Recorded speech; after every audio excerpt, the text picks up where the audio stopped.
we take young men and we put them in war and they experience violence and then they turn around and commit violent acts. And to an extent, you can see Teddy's journey as one of that. And then our answers to society is to commit violence against them in order to make them not a threat through this lobotomy. So they're trying to get out of that cycle. They're trying to opt out of it, which makes some of the final messaging of the movie pretty bleak but interesting.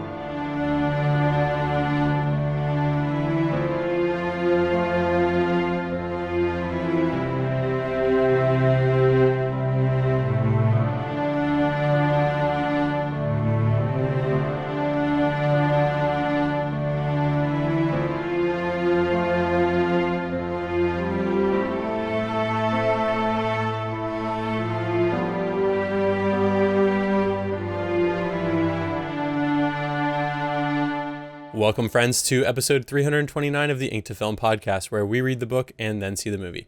I'm filmmaker James Bailey. And I'm writer Luke Elliott. And this week we discuss Martin Scorsese's 2010 film, Shutter Island. That's right. It did take us around 6 years to finally cover something that was adapted by... All right, 7 years. Who's counting? Martin Scorsese. We're talking about him on the podcast. Yeah. Last week we talked Dennis Lehane's Shutter Island book. This week we're talking this Shutter Island film. Yeah. And I think it's an understatement to say that Scorsese is not only one of the greatest living film directors, but is maybe one of the most influential and important people in cinema for the entire lifespan. As you can imagine, there's going to be some stuff that we're going to dive into with Scorsese, and then we're also going to talk about this film. First, let's start with history with the material. I assume that you've seen this film. Yep. I saw it when it came out, and I do not believe I've seen it since, and much of it I did not remember. And watching it after reading the book was definitely a novel experience. I remember when I saw the film originally, I felt like the mystery was more convoluted. Like the first time I watched it in the theaters in 2010. Watching it now and seeing like this kind of some of the subtleties that are being laid as far as the mystery element is concerned. As you start watching this movie right away, you're like, oh, Scorsese is doing a Hitchcock film, which is just inherently such a cool thing and a cool idea. We covered Psycho on the podcast, and obviously the influence of Hitchcock with thrillers is evident, but then to take someone like Scorsese, who's clearly been inspired by someone like that, and to see his version of like a modern kind of Hitchcock film was really fun. But I'm going to be the first person to say, like, this isn't my favorite Scorsese film. I like this film well enough, but Scorsese has some of, like, again, possibly some of the greatest films ever made. I don't think that this ranks among them, but I do think that this is really fun for that reason, because we get to see him kind of operate, and he earned it, right? Like, he's done so much for film. He's like, I want to make kind of a genre blending Hitchcock film, and I think he had a lot of fun with it. And I think the filmmaking prowess is very clearly top tier. But yeah, what were your thoughts on this viewing? So generally, last week I did point out criticisms I had of the story overall, and some of those persist. I'm not the biggest fan of the pull the rug out from under you, big twist stuff. Sometimes it can be done well and I can enjoy it. I have some of the same issues with how it was executed here. All that being said, I want to lead off with a little bit of positivity, because this watching experience was definitely the best I'd had. I was able to really appreciate this movie for what it is. And while I might have some criticism that we'll get into with what exactly is shown, there's no doubt that what I'm seeing is being done at an expert level. There's so much clever filmmaking going on that, I can't deny, and that I feel like I'm more equipped to appreciate now than I was when I originally saw this movie. So I love that aspect of it. I think as an adaptation, it's a really good one, I would argue, because it is absolutely one that captures the essence of this story. It captures the soul of the story, and it also is largely faithful to the story from a scene to scene, moment to moment, line to line level. Very, very faithful. It cuts some stuff out and it adds a little bit in. So like a lot of the best adaptations, it makes some very smart changes that I think improve the story. And one of my criticisms with the book was that, and I actually want to give a caveat of, we read that during the election. Like, I basically read that the week following the election, right? And so my headspace was all over the place. And that may have affected my read of that book.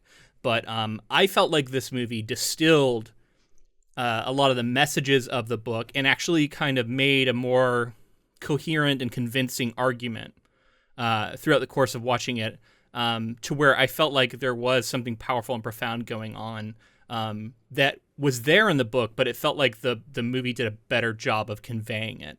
And I'll make that argument throughout as we talk about different scenes, but really enjoyed this watch. I don't think I've seen enough Scorsese films to really have like a master list or anything, but I've seen a few, and this is definitely a good one.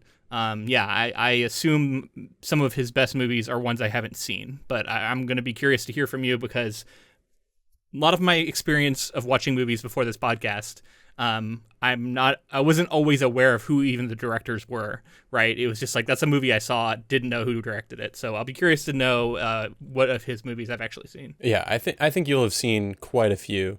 I would agree with what you're saying. I think like if we're to jump ahead a little bit to the thing that we do at the end of the episodes usually. Yeah. I think that the film did do a lot of work to extrapolate in some areas and maybe just give more of like the essence, like I hate using this term this often, but the vibe of the scenes in a lot of ways. Yeah. And like some of the dream sequences really worked. I think that this film was almost presented as more of a thriller than even the book was, and it leaned into some of those like almost horror aspects, and then at times it's like a fantasy story. Yeah. Like fantasy elements are at play, and I think blending all of those things made for something that was unique, weird, which I like often. I like seeing weird stuff, but it made it feel less like it was like a police procedural sort of rug pull. Earlier on, it did a lot of work to say like there's something abnormal going on. Yeah. And I think especially those that dream was sequences, like definitely tips the hand a little bit. And really effective. And the emotional weight to a lot of this stuff, he just understands. I think Scorsese just understands how to get that out of his actors and what important story beats are calling for that kind of emotion. Yeah, and he assembled a just unbelievable cast that knocked it out of the park. I mean, DiCaprio is as good as he always is. I think here, this is one of his better performances still. I think he does fantastic work here, and this is a time where like the art of acting adds a layer to this story that I think is incredible, and it sort of makes a lot of these deeper, heavier topics really hit home. I felt it in the book, but it's just like it's somewhat different seeing it being so masterfully performed. I also felt that Ben Kingsley, the casting of Ben Kingsley as this like kind of overseeing psychologist, was really smart. And the way that Ben Kingsley I'm like, this person does care. Throughout the entire story, I'm like, no, he does care. But he also can seem like a villain. He's very good at both. He definitely does.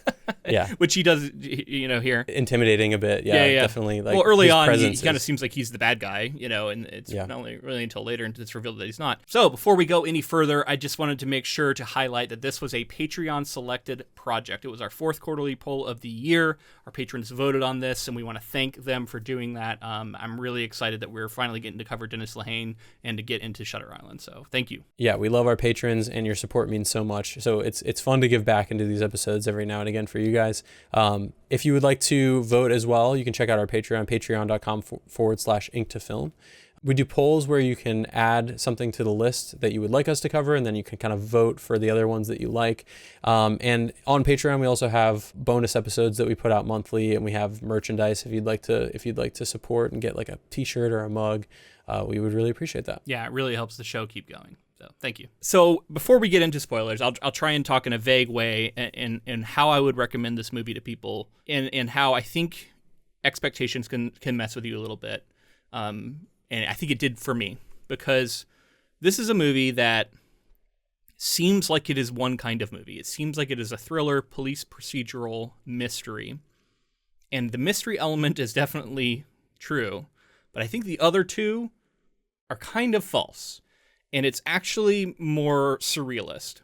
And the reasons why are spoilers, but I think going in knowing that you're watching more of the latter, like you're watching more of like an experimental film, and less of that the by the numbers sort of police procedural, will help you enjoy it more. Whereas my first time watching it, I think I was so invested in the structure and the sort of framing of the story, that when I found out it was a different kind of movie entirely, I was disappointed by that a little bit. Even as I was impressed, I was like, oh, that's cool that they did that. I remember feeling disappointed in a way that I wasn't this time, because I knew the story going in. I'd seen it before and I'd read the book before. So I think setting yourself up a little bit for that can help you appreciate this movie, because it is, a good piece of filmmaking that I think is worthy, is something that people should watch. And it definitely has a lot going for it. But I don't know. It's like I want to leave space for the people who will be too frustrated by some of the things I've just talked about, because that's definitely there. Yeah, and I would recommend it to people who, if you like a sort of Hitchcock thriller that tends to have kind of a twist in it, and like specifically like maybe some of the things that are like more noir-esque, like Vertigo was a huge influence on this film, clearly, and Scorsese has said as much. If you like a film like that, I think framing it in that kind of a film, being like, this is a Scorsese film, not necessarily a kind of police procedural. You know where it kind of fucks with my mind is because, like, so when you're watching a police procedural, you can be looking for clues that exist in the fictional world that are clues to what actually happened, and doing that will sometimes give you some evidence towards the twist that's happening, but for the large part, it's all kind of a mistake. And what you should actually be doing is looking for metaphorical clues, looking for symbolism, looking for like storytelling clues as to what's actually going on. And that's like kind of a separate skill and a separate part of the brain. And like if you can get down one path and then you'll miss other stuff from the other path. Yeah, I think that the film does try to signal to the audience, hey, something weird is going on. Not just like, oh, there's elements of the story, there's elements of the mystery that you don't have. It's like that can be true, but also at the same time, something is not reliable here. Like whether it's our characters or the setting or the organization or whatever, like something else is going on that seems borderline supernatural. Mm-hmm. And I think from that you're like, okay, let's sort of start to dig into that. But I think that's all we can say without giving full spoilers. We've already probably gotten a little spoilery, so apologies for that. We'll talk Scorsese now, and then some of like what went into making this film, and then we'll get into full spoilers. So Martin Charles Scorsese is an American filmmaker. He emerged as one of the major figures of the new Hollywood era. He has received many accolades, including an Academy Award, 4 BAFTA Awards, 3 Emmy Awards, a Grammy Award, and 3 Golden Globe Awards. He was honored with the AFI Life Achievement Award in 1997, the Film Society of Lincoln Center Tribute in 1998, the Kennedy Center Honor in 2007, the Cecil B. DeMille Award in 2010, and the BAFTA Fellowship in 2012. 4 of his films have been inducted into the National Film Registry by the Library of Congress as culturally, historically, or aesthetically significant. In the 1970s and 80s, Scorsese's films, much influenced by his Italian-American background and upbringing in New York City, center on macho posturing men and explore crime, machismo, nihilism, and Catholic concept of guilt and redemption. His trademark styles include extensive use of slow motion and freeze frames, graphic depictions of extreme violence, and liberal use of profanity. His 1973 crime film Mean Streets was a blueprint for his filmmaking styles. Some of Scorsese's films include Taxi Driver, for which he won the Palme d'Or. Seen that? In 1976. Should I chime in and let you know when I've seen stuff? Yeah, let me know. There's going to be a few in here that you're going to have seen. I have seen Taxi Driver, that was good. Taxi Driver is great. I think that along with his collaboration with De Niro, and that was like one of the things that really made him like a household name, and then going forward from there. But you have New York in 1977, Raging Bull, which you may have seen. Nope. You seen that one? No, that's the boxing movie with De Niro. No, excellent film. That I think also, that was like another piece in the puzzle that started to make him who he is. The King of Comedy in 1982. Goodfellas in 1990. You had to have seen that. I have seen Goodfellas. Right? I do like that movie, yeah. Yeah, Goodfellas. Casino 1995. I think I've seen Casino, pretty sure. And The Irishman in 2019. Those were all just his De Niro collaborations. Yeah, I didn't see The Irishman. Did he do The Departed? He did. So let's get into his DiCaprio collaborations. Okay. Gangs of New York in 2002 was the first one. Oh yeah, I do like that movie. I mean, it's uneven and a little bloated, but I genuinely enjoy Gangs of New York. It's been a long time since I've seen it though. Yeah, and I mean you have Daniel Day-Lewis in that as well. Yeah, which like he's just excellent at everything. Incredible performance. Yeah, that's like one of the best performances I've ever seen. He's so good. He's so good in that movie. He's good in everything. Yeah. But The Aviator in 2004 also I like with The Aviator, Leo. yeah. Yeah, The Departed was 2006. Yeah.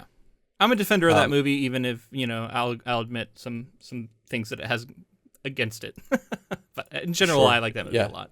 I Some think- other I think- incredible performances. Yeah, I was going to say that a crazy cast. I think that there's like a few, maybe one person in there that I don't necessarily like seeing in films, but Mark. yeah, in general, I think that people like that movie. Jack Nicholson is incredible in that movie. He is great. Yeah, it is very like maybe it's a little propaganda-ish, but like there's some I don't know, it plays with that I think a little bit as well. But that movie, I mean, crazy cast again. I think that's the one he won Best Picture or Best Director for. That's It's one I'd like to see again, but it's one I generally enjoyed. Shutter Island 2010. We're talking about that one now. You've seen Wolf of Wall Street in 2013. I have not. Oh, you have not? I own the movie. wow. I've just never watched it. It's crazy because I thought we saw that movie together. No. Possibly. That's funny. I think that might be based on a book. We can put a pin in that. And I think it's also kind of a true story. He does a lot of true story stuff, so there's some options there for potential stuff in the future if we were to get into nonfiction territory. De Niro and DiCaprio were both in 2023's Killers of the Flower Moon, which is definitely. I did see that. That one we saw together. Oh yeah, we did. Yeah. Yeah, we did. I liked that movie a lot. I thought there was a lot of like substance to that movie. It was really rich. It was cool. I would say it's lower on those list of films for me, but there was a cool message behind it. I just think it's incredibly rich. Like it's like a super dense, like just masterwork. But we could talk about that if we ever cover that. Other films of his include After Hours, 1985, The Color of Money, 1986, The Last Temptation of Christ, 1988, The Age of Innocence, 1993, Kundun, 1997, Hugo, 2011, and Silence, 2016. I've had Hugo recommended to me by people I think who've been telling me that it's based on a book. So that would be one. I actually like that a lot. He's like a film historian basically. Yeah. And that's a film that's just like talking about the history of film. So it's just like I love that movie. Even though it kind of skews younger, but maybe he's trying to capture that he's trying to get maybe the magic of cinema into the minds of the youth. He also worked on a few shows. Interesting connection with Dennis Lehane. Scorsese directed some episodes of Boardwalk Empire.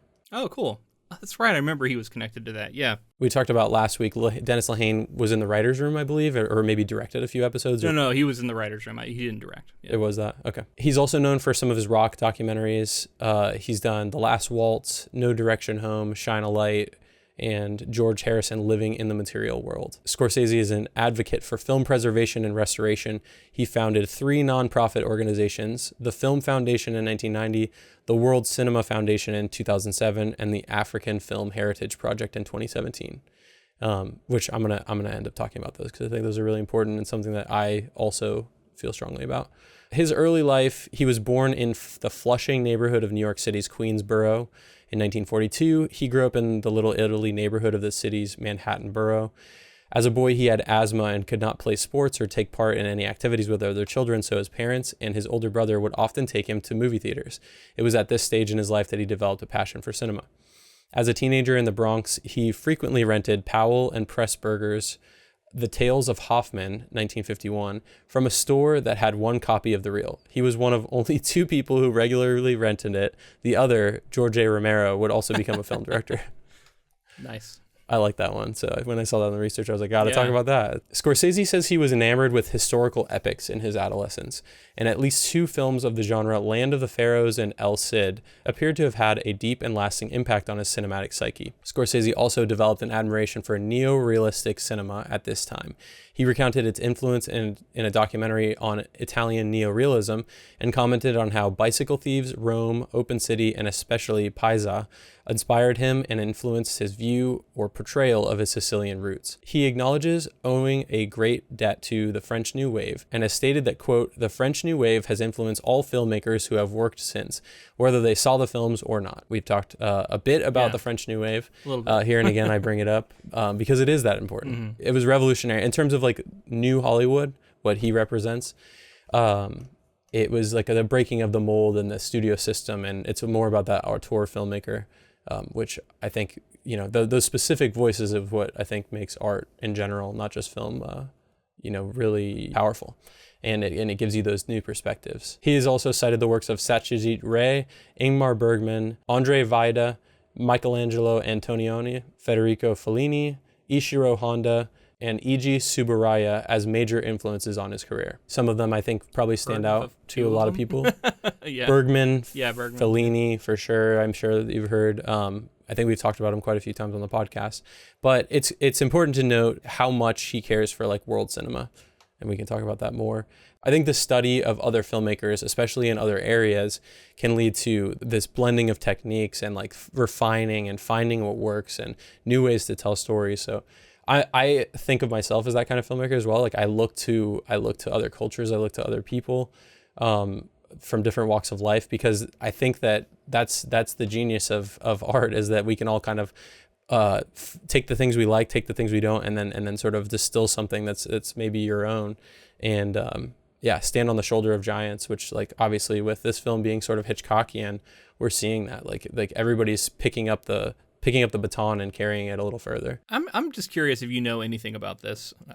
Complete aside, but we covered Francis Ford Coppola with The Godfather, and he's another name that I feel like is connected to a lot of like mafia stories, right? Obviously through The Godfather, but I feel like those two I would often confuse growing up. And like forget which one directed what between him and Martin Scorsese. Do you know what their relationship is like? Like, were they competitive with each other? Were they friends? Like, do you know anything about that? Yeah, so Scorsese was one, like, I think this is coined by a critic of the time, but basically they were known as like the movie brats. They were like the new young revolutionary kind of people on the scene that were taking international cinema, and they were taking like sort of some of the radical things from those areas and distilling it into their filmmaking, and just like they were just pushing forward the medium. I know that like some of them went to school together. I don't know off the top of my head right now. I'd have to look, but others were just introduced. But it was like De Palma, Scorsese, Steven Spielberg, Coppola, and Lucas. I think those are like the movie Lucas brats. Is in there. Yeah. He feels like he stands out in that group. But okay. If Star Wars hadn't been maybe the massive hit that it was, and he didn't stay in that world forever, he probably would have gone on to make some other stuff like these guys. I mean, just the fact that Lucas directed that, and that on its own is kind of his legacy. And then these other guys like Spielberg obviously has a different legacy. De Palma has a different legacy. Do, yeah. Coppola, like he's got his wine nowadays. Like Megalopolis. Did you hear anything about that? Oh yeah, I've seen stuff. Okay, good. Good. Yeah. I don't know if we can talk about that here. We don't have time, but there's a lot to dig into with that. But yeah, I would say like, I think they were all, knowing what I've heard about them and read about them, they were all like, they were rivals in the sense that like they helped each other. They would go on to set with each other, give advice, that kind of thing. But they were all kind of competing to see whose movies were going to do better and better. And if you've heard before, like, I think Spielberg and Lucas had like kind of a back and forth in like local magazines where like one of their movies would be the new box office king, and then the next one would beat it out, and the next one would beat it out, back and forth. And that I think that's the kind of like rivalry / friendship that they all share. It's interesting because I feel like Spielberg and Lucas are much more in that like blockbuster space, whereas Scorsese and Coppola are much more in the like, I don't know, auteur crime movie space, at least for a while there, and then they've kind of branched out over the course of their careers. I mean, obviously, you know, like Apocalypse Now, Coppola doing something that's not crime, and this, what my point was going to be, just that like I think they definitely both started in there. Yeah. Scorsese has left that other than The Irishman, I guess recently. Yeah. he's just gone on to seek like much more stories than that. I think he spent a lot of time in that, and then was like, I mean, he told, if you've seen Silence, it's like these missionaries like go to Japan and they're trying to spread the word of God and stuff, and it's like, it's really interesting the way that he touches in with religion, because I think that's something that he has grappled with, because I think he grew up Catholic and maybe isn't practicing anymore, that kind of thing. So for sure mafia films, but then also like some of the religious stuff, and then he's branched out and done things like Wolf of Wall Street and Shutter Island, and like started to have more range, I guess I would say. And then once he left behind that genre, he'd like defined that like that New York like slash gangster film sort of genre. And then once he left that, I think people were like, oh, he can do it all. And you know, we've seen that obviously before then, but now it's like he can, I mean, any film that he comes out with is just going to be some incredible like journey. And I think there's few filmmakers that are going to get me as excited to go to the theaters as Scorsese. And I would say, just talking about those movie brats, he's my favorite of them. I don't even think that's a controversial opinion, really. I think that he the way that he approaches the storytelling and the range that he has in different spaces. Like Spielberg maybe has those like those family blockbuster kind of like amazing films that stand with you. Maybe not even just family, but you know, your Jaws, your Jurassic Park, things that we've covered on the podcast. I mean, he also did Schindler's List and other like serious movies too, like dramas. Oh, definitely. Dramas. I mean, we did Minority Report on the which isn't necessarily like the same thing as Schindler's List, but it's you know, he did like Saving Private Ryan, Ready Player One. Yeah, Ready Player One. But yeah, Saving Private Ryan's Scorsese is definitely more in that art house range, and I think he's done a lot to forward all of them have. I talked about the Film Foundation, a nonprofit film organization which collaborates with film studios to restore prints of old or damaged films. Scorsese launched the organization with Robert Altman, Francis Ford Coppola, Clint Eastwood, Stanley Kubrick, George Lucas, Sidney Pollack, and then eventually Paul Thomas Anderson, Wes Anderson, Curtis Hanson, Peter Jackson, Ang Lee, Alexander Payne, Christopher Nolan, Spike Lee, Sofia Coppola, Guillermo del Toro, basically Barry Jenkins, Lynn Ramsey. Everyone who's interested in preserving film, they've all been involved with this. So he created this, and everyone has obviously jumped on board. Catherine Bigelow, Joanna Hogg, Lynn Ramsey. They have restored more than 800 films from around the world, and they conduct free educational curriculum for young people on the language and history of film. Scorsese and the foundation spearheaded fundraising for the film restoration of Michael Powell and Emmerich Pressburger's The Red Shoes, which was a film from 1948. The reason I'm talking about all this is because like as time has gone on, I've realized more and more that with like the world that we're living in the age of streaming platforms and marketing machines and all this other stuff, that they're trying to put these films and this entertainment in your face. And Scorsese was early, obviously, to this, the idea of just restoring and preserving back in 1990. And I'm sure there were people who were doing it before then, but he picked it up and he really championed it. And if you've heard me talk on the podcast about like the Criterion channel or the Criterion collection, that's something that I'm passionate about because they're taking films that are really significant and really influential, and they're packaging them in like kind of popular with added material. Just like if you're a film nerd, you're gonna love that kind of stuff. And in 2007, Scorsese established the World Cinema Project with the mission to preserve and present marginalized and infrequently screened films from regions generally ill-equipped to preserve their own cinema history. So his organization has worked with the Criterion Collection to not only preserve the films, but to allow them to be released on DVD and Blu-ray box sets and on streaming services such as the Criterion channel. That I think is really important because film is an expensive medium.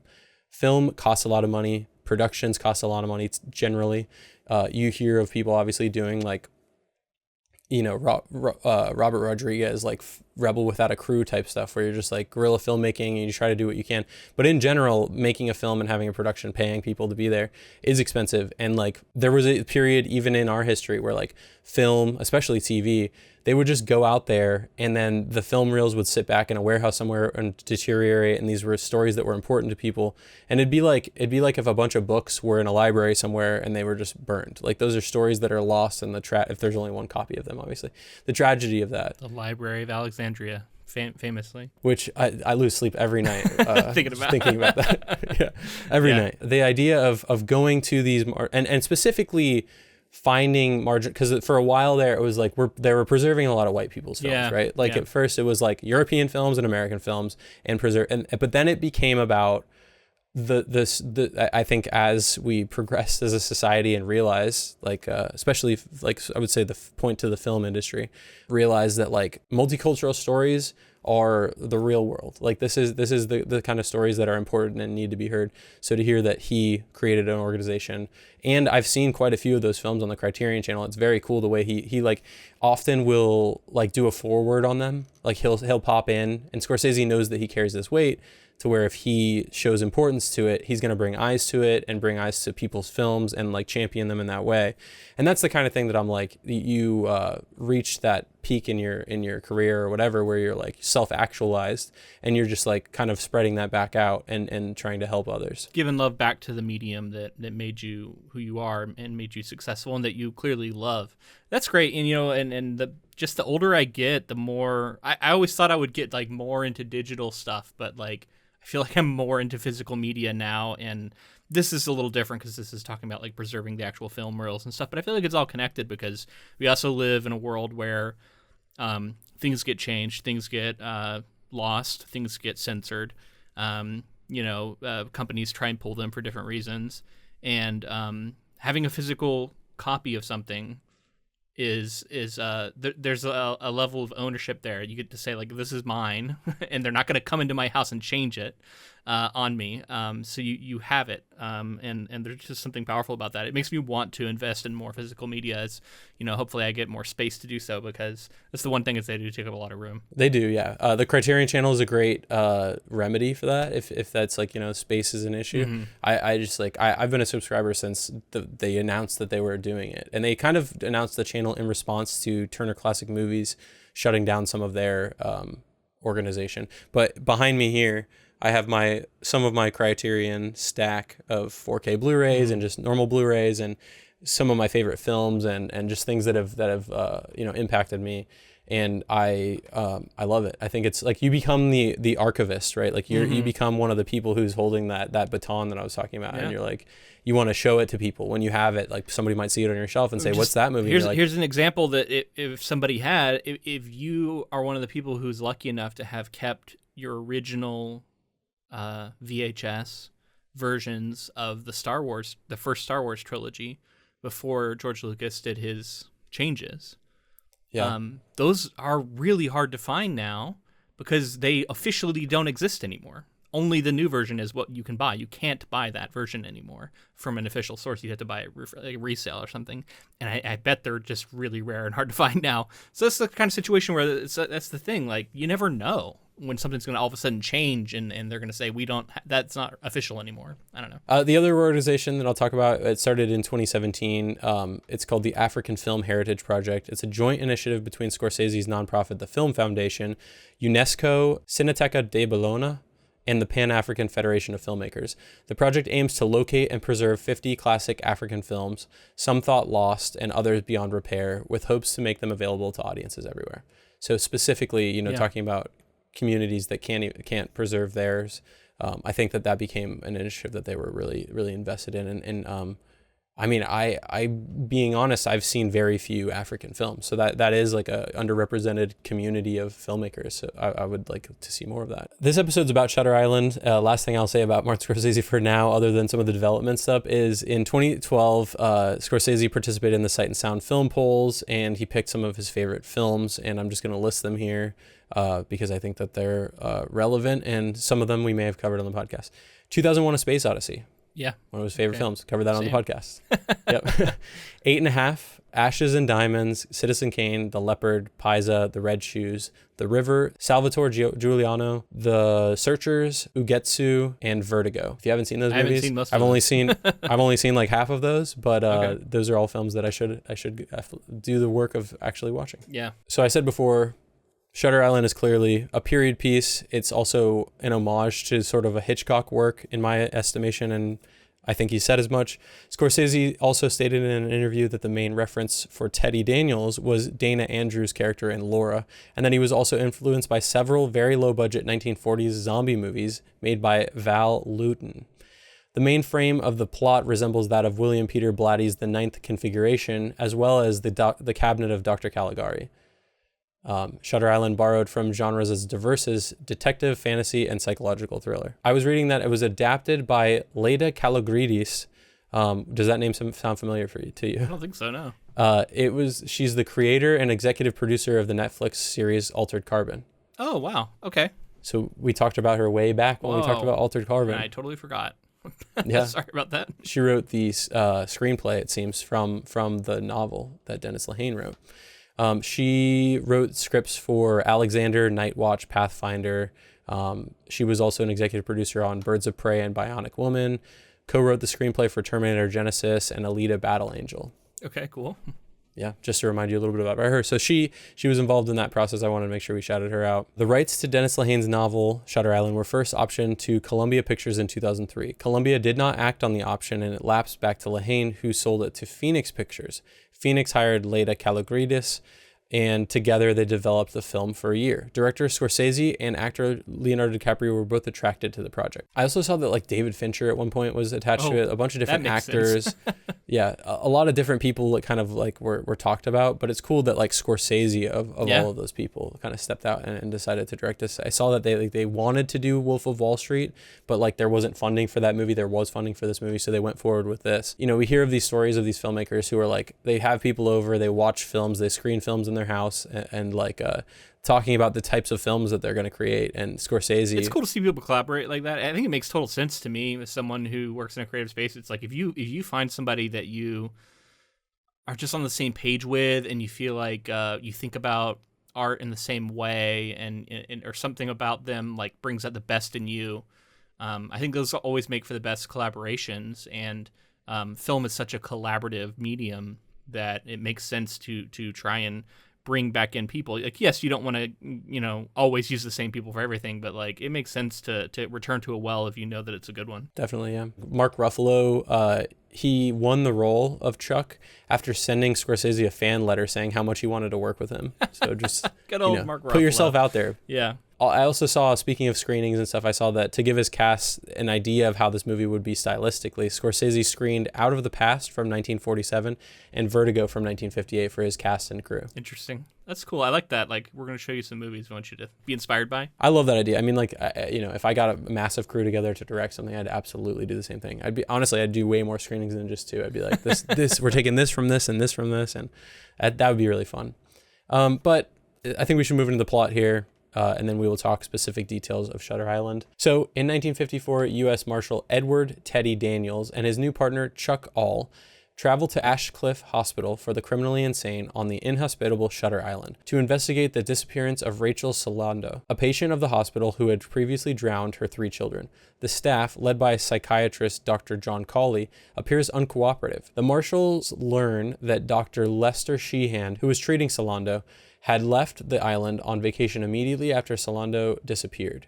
Teddy experiences migraine headaches, flashbacks of his experiences as a U.S. Army soldier during the liberation of Dachau, and also vivid dreams of his wife Dolores, who was killed in a fire set by arsonist Andrew Ladis. Teddy explains to Chuck that he took the case to find Ladis, believing he is on the island. Solando suddenly resurfaces and believes Teddy is her husband. Teddy later breaks into the restricted Ward C to find Ladis, where he meets patient George Noyce, who appears to know Teddy. He tells Teddy that the doctors experiment on patients and some are taken to a lighthouse to be lobotomized. He warns Teddy that everyone is deceiving him and tells him not to trust Chuck. Yeah, and that's a big chunk of the movie. That's like at least half of it. Did you know that Shutter Island is an anagram as well? I found this out. It is an anagram. I saw something about that. Yeah. Something about the truth and lies. Truth and lies, like and then also Ted Hunt's Liars, which I don't know if that second one is intended or not. Truth and Lies is probably what it really is, but it's funny that it is also that. I think that's cool. I didn't realize that from the initial read. That's something that Dennis Lehane would have planned. And that's what I want to come back on is that I was kind of shocked at just how faithful this adaptation is. From the moment the story starts and a lot of the setup. The way characters look, the way things are described, direct lines that are exchanged between Chuck and Teddy, all right out of the book. His fear of water, and Scorsese really took that water element and ran with it as a metaphor throughout. As we see, I think you could argue that water, at least I would argue, water represents truth to some extent, or like the harsh realities, and I think it's notable that he's afraid of it, right? So he's afraid of the truth, if you look at it that way. And fire, by contrast, I think is often representative of illusion, and often in scenes where he's being deluded, there will be fire present. I'm thinking of like later on, he's in a cave, like, speaking over a fire with a character who's probably completely a figment of his imagination. Which, by the way, I guess we're getting into spoilers a little bit. We're supposed to spoilers at this point because we're in the plot, but and that's the kind of stuff that I was able to pick up on more because I was looking for that more than the truth of the narrative. And the truth of the narrative is where I still struggle with this movie a little bit, and I'm torn because clearly a lot of what we're seeing is supposed to actually be taking place. He is actually on a boat. He is actually encountering these guards, and we are given clues by the way that they seem like, they seem like they're like afraid of him or like worried about him. They're threatening in a sense. And that's because they're in on this experiment, and they've been told that we're going to let this person pretend that they're an active marshal. So all of that seems to be like these are scenes that are actually playing out. But then we're also told later that like the storm is maybe completely a figment of his imagination. And that's like so integrated into a lot of these scenes that I have a little bit of dissonance in like how I feel about not being able to trust what I'm being just shown on such a fundamental level. And scene to scene not being like, I can't tell you, like it's something we talked about in the Prestige, how like I felt like there was an answer for like what is real and what is illusion and what's actually going on in every scene that we saw. Here I'm like, I'm struggle to tell you what is real and what is actually going on in these scenes. And that's a little, like, it's subjective, right? Whether or not that's going to really throw you off. But for me, it takes me out of it just a little bit. Yeah, I think that level of unreliability, it makes me think that like all of it is basically fantasy. Like we can't take, because like you said, if we're to take the grounded approach and say like, yeah, but if it's all fantasy, then I'm even more frustrated. Like we have to be able to buy some of it, right? Because there's so many clever little clues about like characters looking to one another and stuff. Like there's moments whenever Sheehan gets mentioned, I noticed several times in the movie, characters look right at Mark Ruffalo because that's him.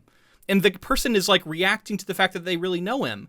But you have to believe that they're in a real room with real people and actually having this interaction. And it's not all a fantasy, or none of that makes any sense or matter. I agree with you. And I think that the first time I saw it, that was where my holdup was that I was like, I don't really think that if I went back, that everything holds water, because like you said, he's having conversations with people who aren't there. And like if the storm isn't real, then that so much of what we're seeing is like, it's completely in his head. And if that's the case, like the only way that you can read it is we're in the fantasy mind of this person for the entire movie, which when you get to the end of it, you're like, oh, so, but like the stakes like feel different. And of course there are hints as to like them actually going along with it, but we never know, like there's no true differentiation of like, this is a real scene and this is not.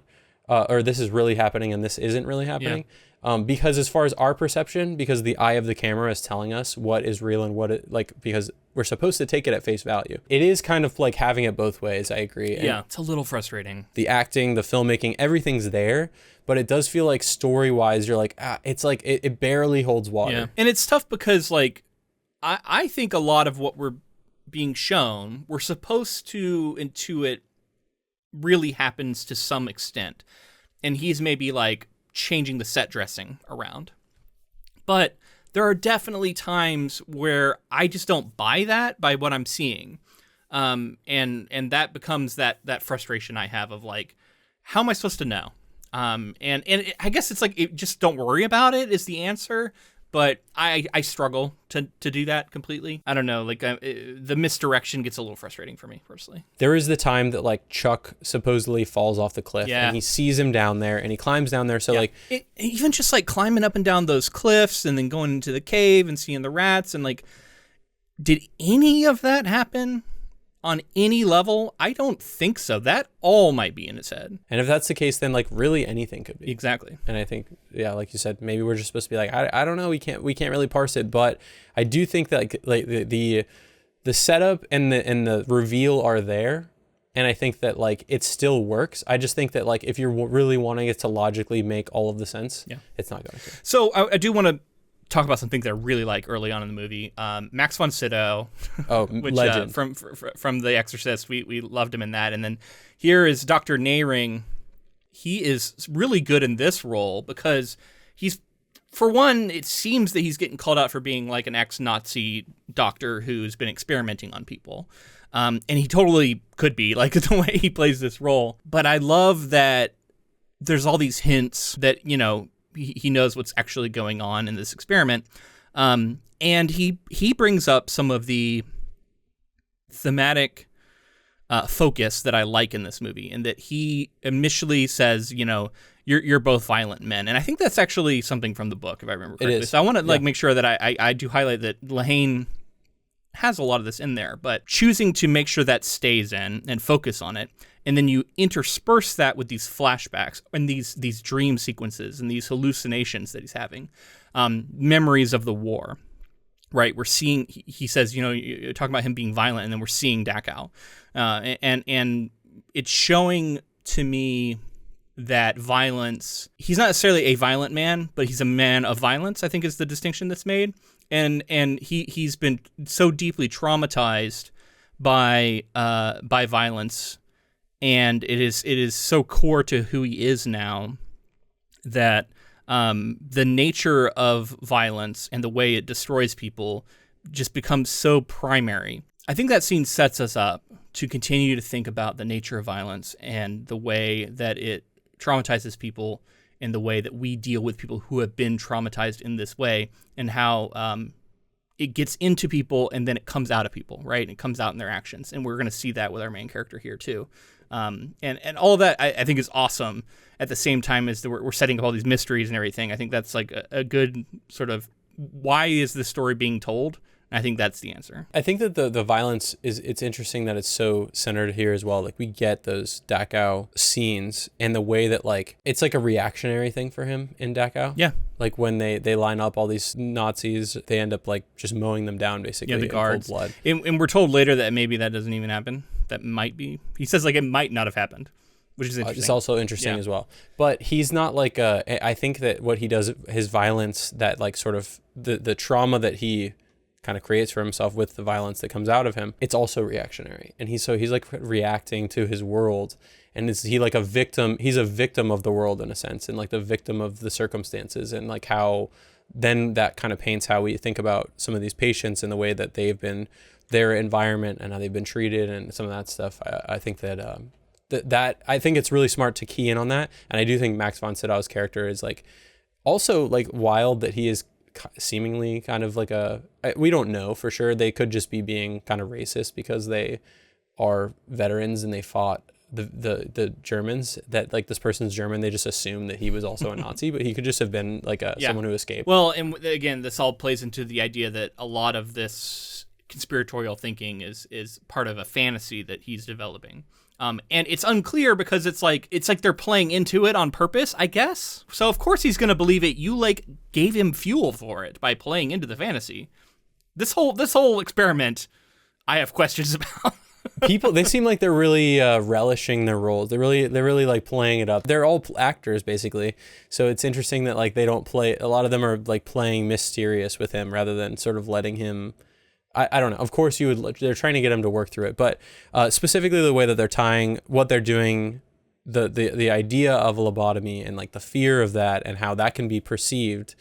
That was like actual kind of medical practice of a certain time, and they thought that they were helping, but it is so fundamentally like it seems like a torture, and like, so to tie that to also obviously like the experimentation of the Nazis and things like that, I think was an interesting distinction that I didn't really get as much from the book that I really did here, is like playing up some of the World War II elements. Yeah, and again, I don't know if it's fair to say that it wasn't there as much as I guess I mean like the emphasis. Yeah, the emphasis. It's the more I think about it, it's like that you're right. It's like there was this violent answer, and it's, if you're talking about like cycles of violence, it's like, we take young men and we put them in war and they experience violence, and then they turn around and commit violent acts. And to an extent, you can see Teddy's journey is one of that. And then our answers to society is to commit violence against them in order to make them not a threat through this lobotomy. So they're trying to get out of that cycle. They're trying to opt out of it, which makes some of the final messaging of the movie pretty bleak but interesting. So we can return to that as we get there. Yeah. So Teddy regroups with Chuck and they climb the cliffs toward the lighthouse but become separated. Believing he saw Chuck's body on the rocks below, Teddy climbs down but finds only a cave where a woman claiming to be the real Solando is hiding. She states that she is a former psychiatrist who discovered clandestine experiments. She says that Kali and Dr. Nyring will use Teddy's war trauma to feign a psychotic break, allowing them to have him also committed. Teddy returns to the hospital and is greeted by Collie. When Teddy asks about Chuck's whereabouts, Collie insists that Teddy does not have a partner and that he arrived on the island alone. Convinced Chuck was taken to the lighthouse, Teddy heads there, but runs into Nyring, who attempts to sedate him. Teddy overpowers him and breaks into the lighthouse, only to discover Collie waiting for him. Teddy confronts Collie and reveals his encounter with Solando, saying he believes Collie is experimenting on him. Collie denies that Solando ever existed and insists that Teddy has not been drugged, explaining the tremors as withdrawals from a neuroleptic medication that Teddy has been taking for 2 years. Chuck arrives and reveals he is, in fact, Dr. Sheehan. Collie explains that Teddy is Andrew Latis, a U.S. Marshal incarcerated at Ashcliff for murdering his wife after she drowned their 3 children. Andrew did not seek treatment for Dolores when she burned down their apartment and instead moved his family to a lake house where Dolores carried out the killings. Collie explains that Andrew's delusion is a result of his guilt and that his migraines and hallucinations are withdrawal symptoms, and that he created the alternate persona Edward Daniels, also a marshal, who acted violently and espoused conspiracy theories about the facility. The investigation is an elaborate role play to regain his true persona. Overwhelmed by his sudden recall, Andrew faints. Lots to react to there. First off, before I forget, it's kind of fucked up by Dr. Collie to say you don't have a partner when he knows they have been play acting that he does. Like, you guys are directly making him think he does have a partner, and then you're gonna be like, what are you talking about? You don't have a partner. Like, that just seems manipulative to an extent. Like, I don't understand how this could be helpful in any way to me. This is what I was getting at with the idea of, like, they are kind of just they're fucking having fun with it. They're like, with this guy that we're trying to help, we're actually gonna fuck with him and see what he does. We're just fucking, like, some of it feels like they're just fucking with him, which seems like, okay, that doesn't seem, that shouldn't be what you're doing. Anyway, but I do want to mention, just because we had Ted Chiang on, The Nature of Sunlight, I think is the name of that song that plays. It's that really, like, pulls at your heartstrings, like, such an emotional song, and it shows up here, and I thought, like, I cannot separate that song from Arrival now. Like, that is the Arrival song, even though I know that it has shown up in other movies. And so it was weird hearing it here, because I'm like, it's good here, but it's not as good as it is in Arrival. So I feel like Arrival gets to claim that song, even though it came later. Yeah, I was listening, and it shows up, I think, in the credits as well, but it showed up in the film, and I listen to film scores often, like when I'm doing, you know, whatever busy work or whatever.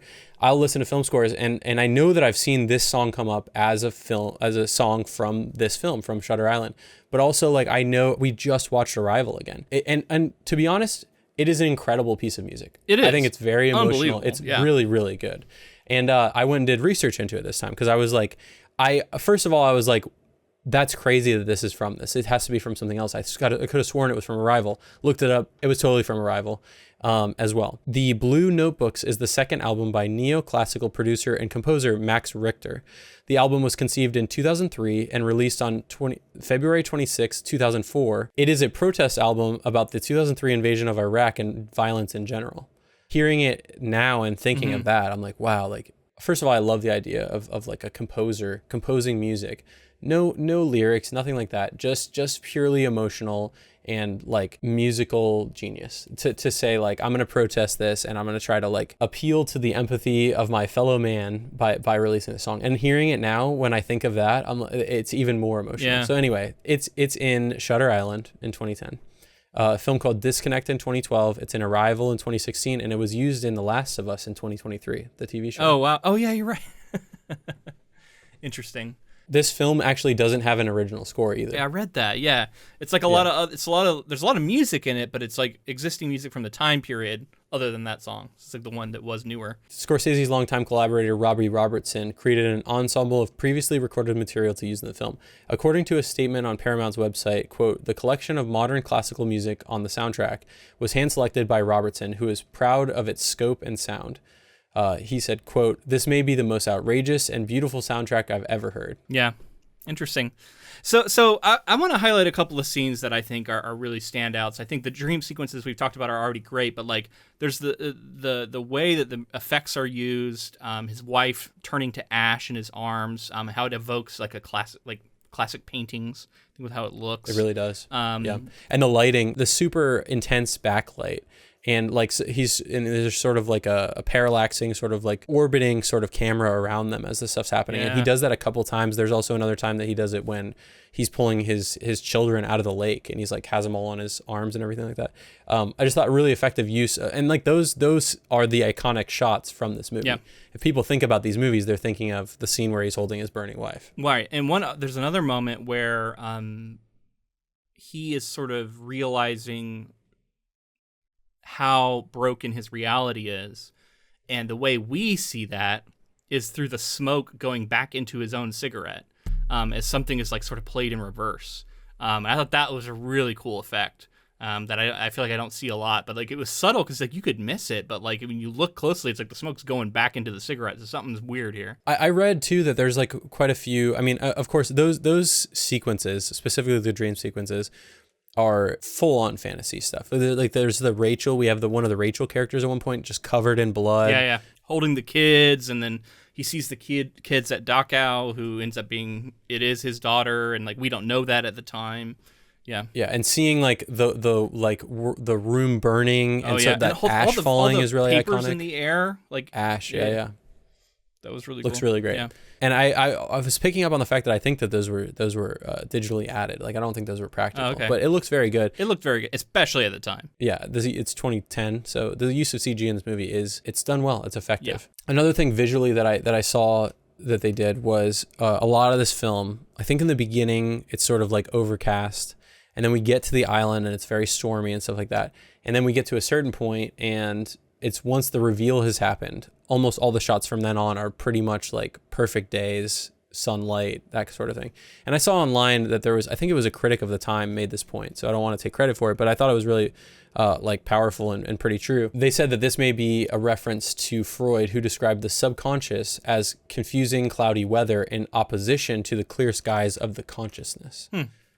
Okay. So the idea of like him inside of his own psyche trying to figure everything out, clouded, obscured, that sort of thing. And then when you're awake, everything seems crystal clear. I think to me, the storm plays into that whole water metaphor, because, a storm is like water, like violent water coming to you and trying to invade your space. And so it's almost like the storm is the violence of the truth that he's resisting and sort of having to try and survive against at different times. So if I take that one step further, as we talk about water representing violence, and this is a very wet movie because it's sort of present in every scene, it feels like. One thing that stood out to me this time is I feel like industrialized death is also really present in this movie. It kind of looms over everything.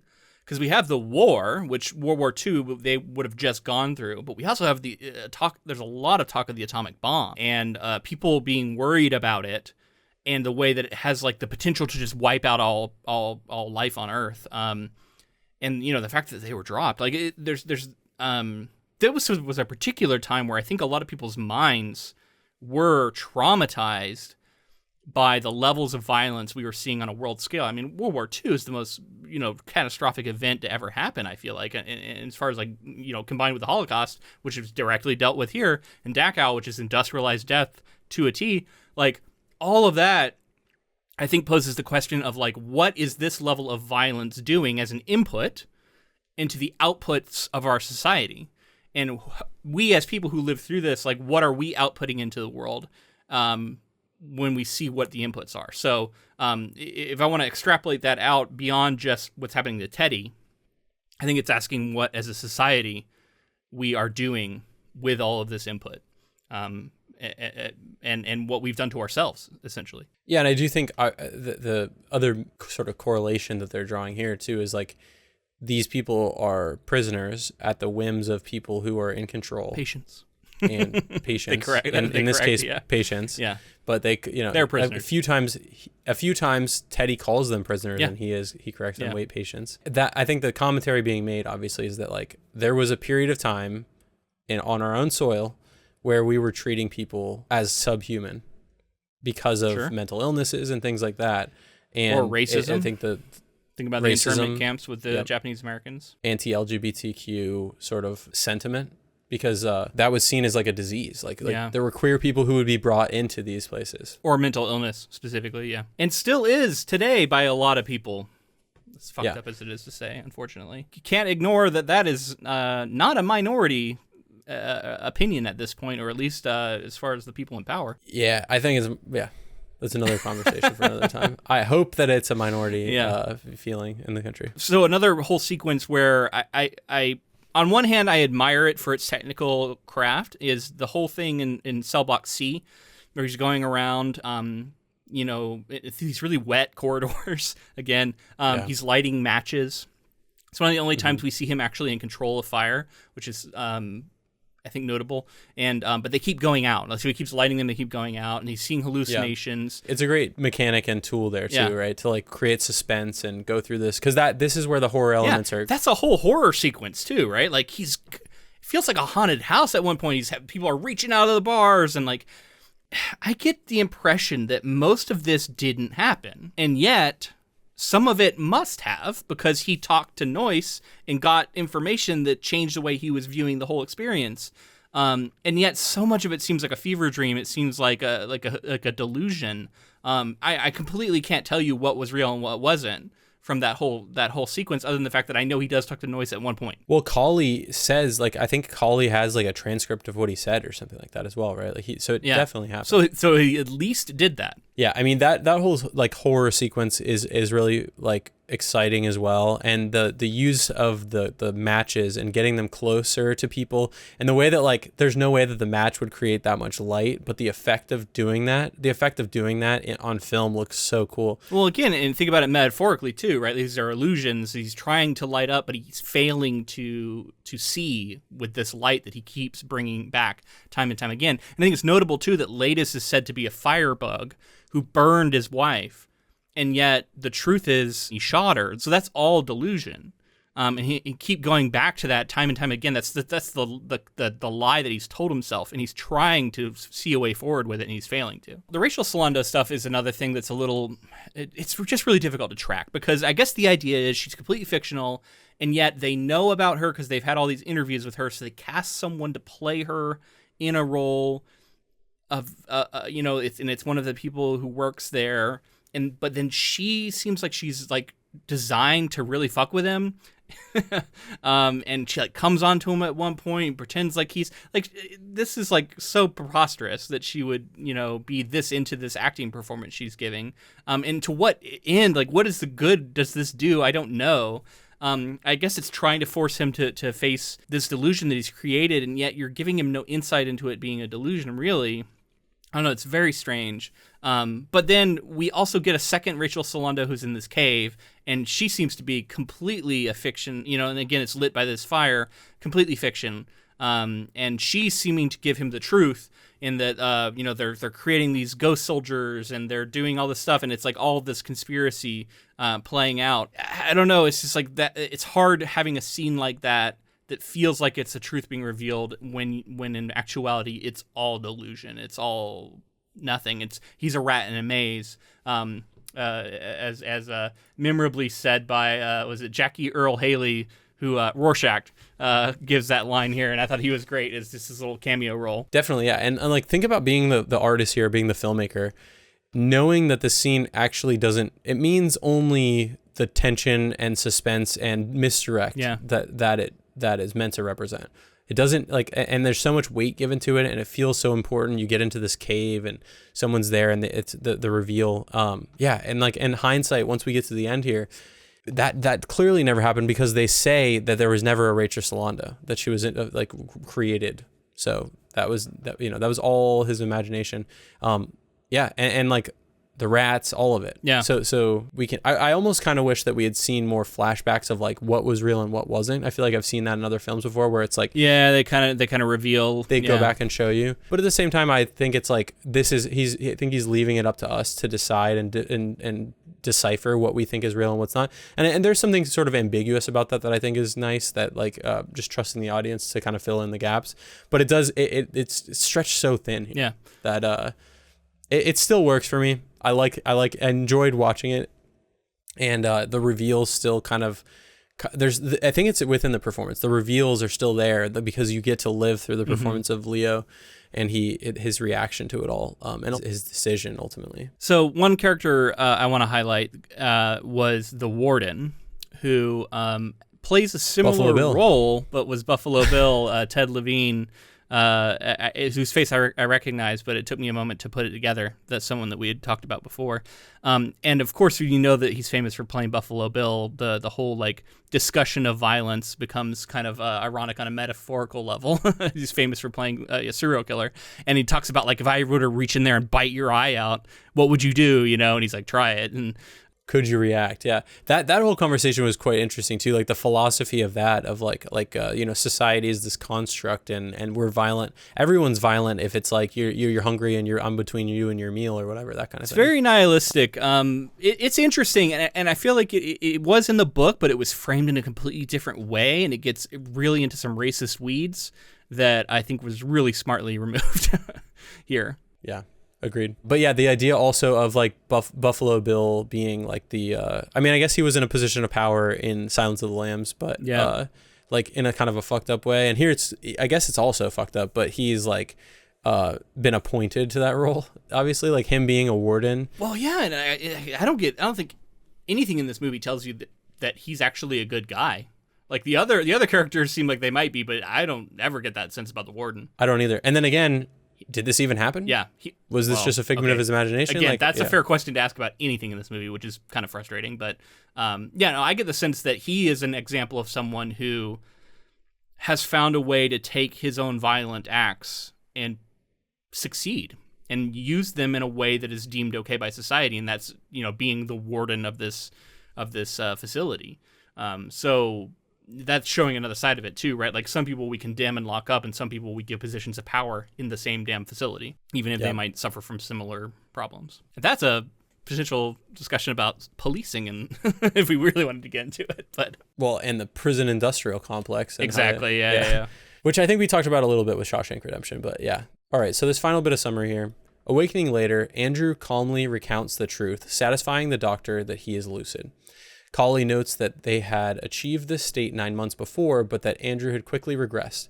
He warns that this will be Andrew's last chance, and if he lapses again, he will be lobotomized due to his very violent conduct towards other patients, such as Noyce, and towards the guards. Sometime later, Andrew relaxes on the hospital grounds with Sheehan. Appearing delusional, Andrew again refers to Sheehan as Chuck, and says they must leave the island. Sheehan signals to Colley, who orders that Andrew be lobotomized. Andrew then asks Sheehan if it would be worse to live as a monster or to die as a good man. A stunned Sheehan calls Andrew Teddy, but the latter does not respond and leaves peacefully with the orderlies for his operation. So one of the things I want to talk about with that ending is we saw the person who was kind of this SS officer or whoever who's the leader of this Dachau prison camp. He chooses to try to kill himself. Obviously, he might be killed or whatever. Punish himself for what he's done, if you could argue, or get the easy way out. You could also argue. Right. So he's trying to take the easy way out rather than face the punishment or whatever is going to happen when the American army gets there. I think there's an interesting connection with our main character here at the end too, because he has done horrible things. He killed his wife. He's been violent towards these other people. I think that they're trying to lean into the mystery. And that's like, does he make a decision to lobotomize himself, or is he actually falling back into this delusion? Is he cycling back into it? I would assume that most people pick up on the fact that him saying to live as a monster or to die as a good man.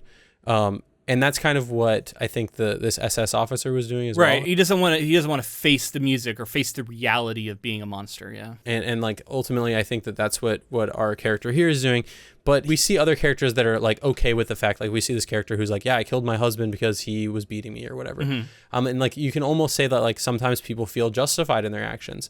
And Teddy is dealing with the trauma of him killing his own wife after he feels he also didn't step in when she was clearly dealing with some stuff and ended up killing ultimately their he kids. Feels like he is actually the one who's at fault, which is debatable, but yeah. It's like a really tragic kind of ending here where he goes off and he's just saying like, I want to end this cycle for himself, at least. He wants to end the cycle of violence. Yeah. And I don't know, I feel like the book maybe left it even more open. Yeah, I think it was a little more ambiguous in the book. But I would think ultimately he was going down the same path. Yeah.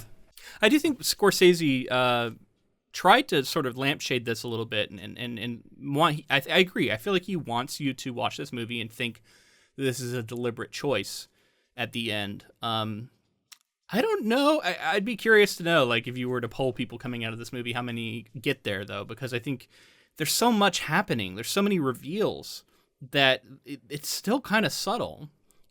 And you could still be forgiven if you thought that he just fully regressed at the end here, because I think it's still ambiguous enough that could be the case.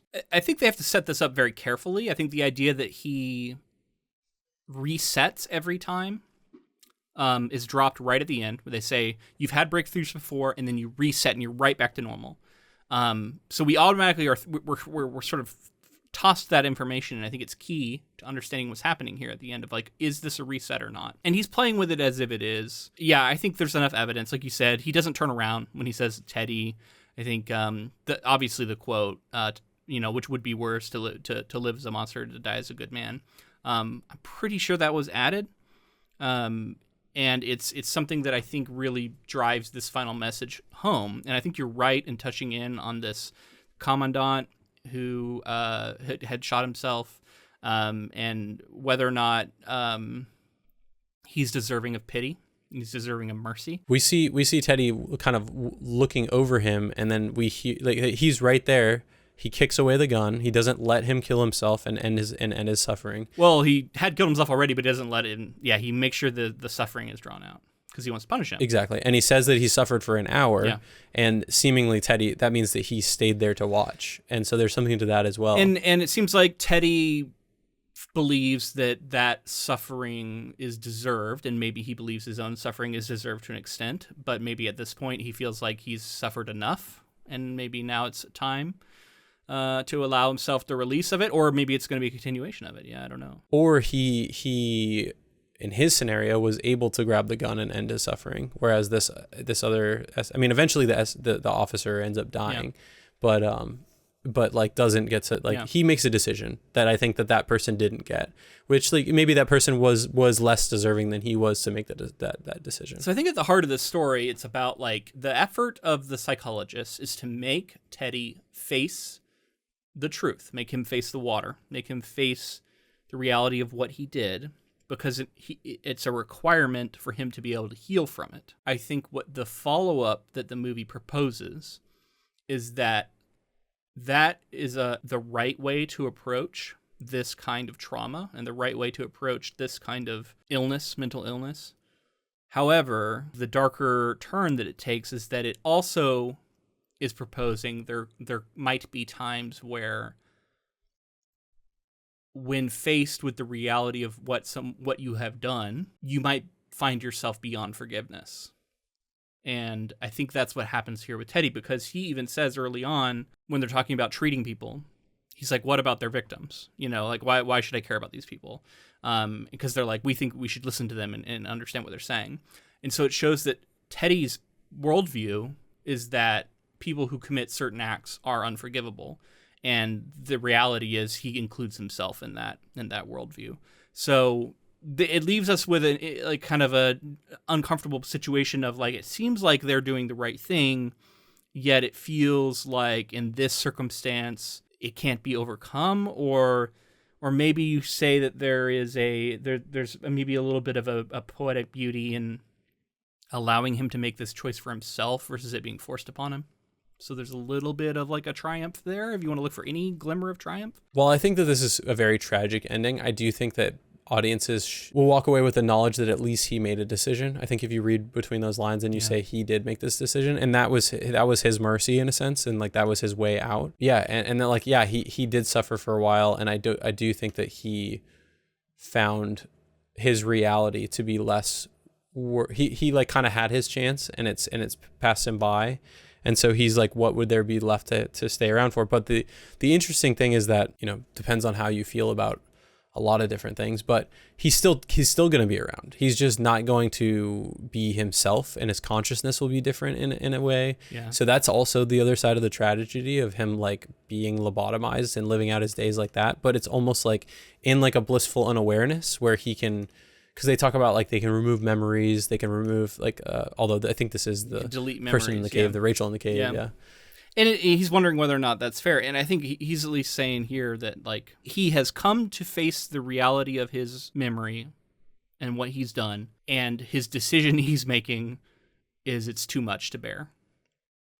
So it is sort of a suicidal ending, but you know, like you said, he's not actually dying, but in a sense he is. So he definitely is. Yeah, it's a very dark, and I mean, this plays into a lot of tropes, and we could even argue cliches, and I think some people will get bothered by that. Main characters committing suicide at the end, the way we deal with mental illness, it's sort of the fantastical "it was all a dream" ending. There's a lot of things like that are on display here that I think can rub people the wrong way, and still kind of do bother me. And yet, I think this is just such a high-level execution of this kind of story that I have to give it up to some extent, too, that I think that it was really well done. So I did want to highlight a few areas now that we have the ending, where if you look back and you watch the film again, you'll see some of these clues. Just rattle off a few of them quickly. One being the Marshal Chuck, when he's like removing his gun, instead of taking his gun out of the holster, he like removes the whole thing and hands it over, which is like the idea that like clearly he's not very accustomed to using the gun, so he is not a marshal. There's also a few like intentional continuity errors and some other clues that pop up. The guards were just standing around during this scene of the drowning. They are not actively searching for Rachel since she doesn't exist. So like they're doing this whole search party thing, and yet like they're kind of just standing around. You mentioned the drink stuff. We've talked about how his aversion to water exists. A patient's drink of water disappears between shots. And in Teddy's perspective, she's drinking from like an empty hand. So like it's like in her hand, then it's not in her hand. That one's pretty obvious. We see there is a cardigan that appeared briefly on one of the Rachels, and then that same cardigan showed up on the other Rachel. So it was like there's something weird going on here. One more that's before the reveal. And then of course there's a few lines that the psychiatrist rattles off from his dreams, like "Why are you wet, baby?" Like that was like right before. Why are you all wet? Which ties to the water, which ties to his fear of water, and that wetness represents a violent truth. I'm further backing it up. And the psychiatrist also, like, he's like, I've heard this. He kind of gets frustrated. And he's like, I've heard this story 100 times. Like, I've heard it all before. He knows, like, every line that he's going to say. And it's just showing, like, his dreams are similar to what he's perceiving as real. So, like, those are obviously, like, two combined to really break apart. I guess I have one question for you, and I know the answer is going to be I don't know, but the lighthouse. Do we think that the lighthouse is actually where they perform lobotomies? Or does it have any real role in this facility? Or is it just there? And do they actually go there? Or is that all delusion and they never even go to the lighthouse? I think that, what do they say? At one point they say it's like a power, like it's like, sewage, what is it, like a waste plant or something? Sewage thing or something like that. Well, why would that be the case? A lighthouse? I don't know. I almost kind of, but like my idea is like, I believe them because like they're setting all of this up in the first place. And maybe he's perceiving it differently. Maybe it's not a lighthouse. Maybe it's another building and it really was a sewage plant or whatever. I mean, if we're going by horror movie logic, then also the lighthouse is a place where your mind is completely gone. So always. Yeah. Anyway, I think it's about time that we need to get into our deliberations here. I think early on we said a couple of things about it, but which do we think is better, the book or the movie in this case? I'll start if you want. I think this is one where I'm going to give it to the movie, because it feels like to me like it really distilled the story in a way that felt a little more focused. While I really enjoyed Lehane's writing, I got to appreciate it again as it came out in the film. And I felt like it improved some of the areas that I would call a little bit weaker. I still don't know that this is like a movie that I'm going to say is like one of my favorite movies, but it is very cool. It does what it does well. And I think it's a strong entry. So I think this is a great adaptation, even if I don't know that I would call the movie, the final result, like fantastic. It's just very good. But yeah, I'm gonna give it to the movie here. Scorsese's a legend, and I think he does his legendary stuff here. Yeah, I'm also gonna give it to the movie. I just think that like stylistically he's doing so much, and I think that like the aesthetic of this island is so well realized. There's the horror elements. Like if you've seen, I don't know if you ever saw the trailers for this, but like yeah, I did. It almost seemed like it was gonna be a full-on horror film. Yep. Like a Scorsese horror film, and like there are elements of it that do lean into that. But I like that this movie can kind of be segmented as like this mind fuck. It's psychological. It's doing a lot with like trauma. Yeah. I think it's like so many layers that maybe it's too many, but like with Scorsese and with these performances, I thought it was really fun. And that's what I'd come away with is like, I don't think it's anywhere near one of his best films, Scorsese's best films, but I do think that it's a fun film. And I think that like, I've enjoyed I think I may have seen it 3 times in total now. And like each time I've watched it, I've enjoyed it. It's a really good version of what it is. Exactly. And I think it's really fun too. Like if you are a fan of like your classic noir detective stories, or if you're a fan of like the Hitchcockian style, because it's like, it builds up good tension. It has good like releases, and has that big twist at the end. And along the way, I think the things that I am going to remember and have remembered, those dream sequences are so well executed, and they're so cool. I think just for me, if this kind of story is going to work really well, I prefer to be able to look back at the movie and feel like there is a clear answer to what is actually going on in every scene once the reveal has happened, and you can go back and really piece it together. And I just don't know that is true for this movie, and so that's a little frustrating for me because it makes it frustrating to rewatch, because that's the kind of thing I like to be able to do. So that's kind of the reason I'm not fully giving this 10 out of 10 kind of reviews. So I wanted to announce real quick before we really end the episode, I am going to be at Dragonsteel Nexus. This is Brandon Sanderson's convention held in Salt Lake City from December 5th to the 7th.